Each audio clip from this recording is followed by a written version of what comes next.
हितेशा चंद्रानी नाम से तो पता ही चल गया होगा कि मैं किसकी बात कर रहा हूं। हाँ, वही जोमेटो वाला केस बेंगलोर का, जहां पर हितेशा चंद्रानी ने कामराज को फंसाने का काम किया था। इस तरह की जो खबरें मीडिया में चल रही है। तो हितेशा चंद्रानी का जो सरनेम है चंद्रानी, इस सरनेम को सुनने के बाद ऐसा लगता है कि अंबानी, अडानी, टाटा, ओबरॉय, मतलब इसके बाद जो भारत में सबसे अमीर व्यक्ति है वो हितेशा चंद्रानी ही है। लेकिन सोशल मीडिया पर जो बातें चल रही है, हमारे सामने जो बातें आई, वहां पर हितेशा चंद्रानी का नाम किस मामले में आता है कि भाई ये मुफ्त का भोजन खाने का काम करती है।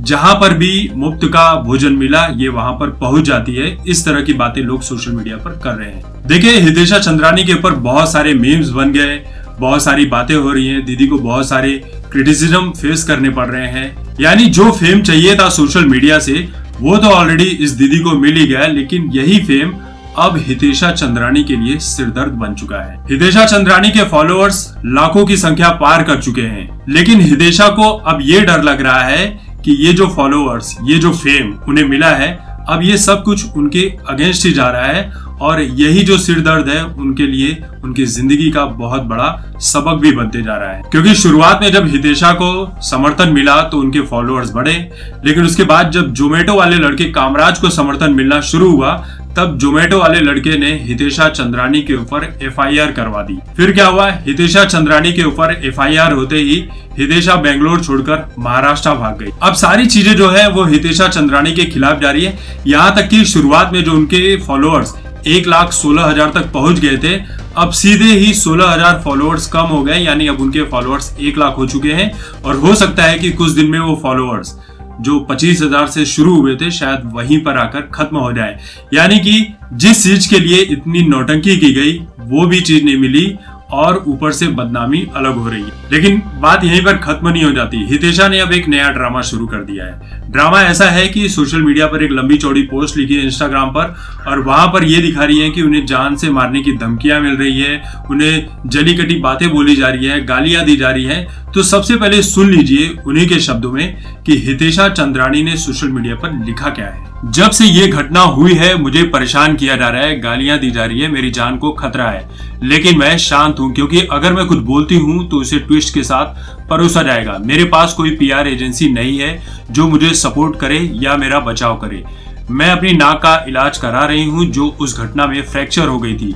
मुझे कई सारी धमकी भरे कॉल आ रहे हैं, वे मुझे और मेरी फैमिली को धमकी दे रहे हैं। ऑनलाइन पर हर प्लेटफॉर्म, चाहे ईमेल हो, व्हाट्सएप हो, यूट्यूब हो, इंस्टाग्राम हो, हर जगह मुझ पर हमले ही हो रहे हैं।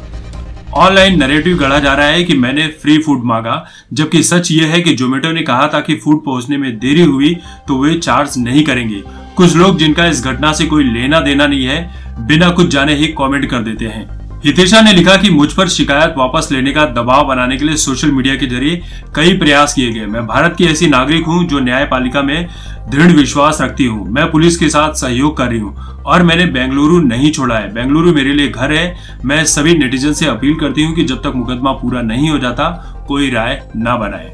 तो यहाँ पर वो लोग तो ये बात समझ ही गए होंगे कि जो लोग शॉर्टकट तरीके से सोशल मीडिया पर फेम पाने की कोशिश करते हैं, इंस्टाग्राम पर फॉलोअर्स बढ़ाने का काम करते हैं, उन्हें ये काम नहीं करना चाहिए, वरना यही हाल होगा जो हितेशा चंद्रानी का हो रहा है। देखिए, यहाँ पर हितेशा चंद्रानी गलत है या कामराज गलत है, ये तो फिलहाल पुलिस की जांच का मामला है, जांच चल भी रही है। लेकिन जो सबसे ज्यादा सपोर्ट अब मिल रहा है वो है कामराज को, और हितेशा चंद्रानी को उतनी ही नफरत, उतनी ही गालियां मिल रही हैं। हितेशा चंद्रानी ये बोल रही है कि मुझे गालियां दे रहे हैं लोग, धमकी दे रहे हैं, तरह तरह की बातें बोल रहे हैं, मेरा जीना दुश्वार हो चुका है।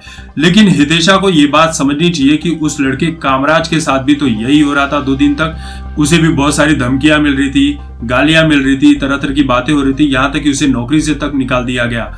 और अपनी फैमिली में कमाने वाला वो इकलौता शख्स है। अगर सोच लीजिए कि उस घटना के चलते उसने कुछ गलत कदम उठा लिया होता तो इस बात की जिम्मेदारी कौन लेता?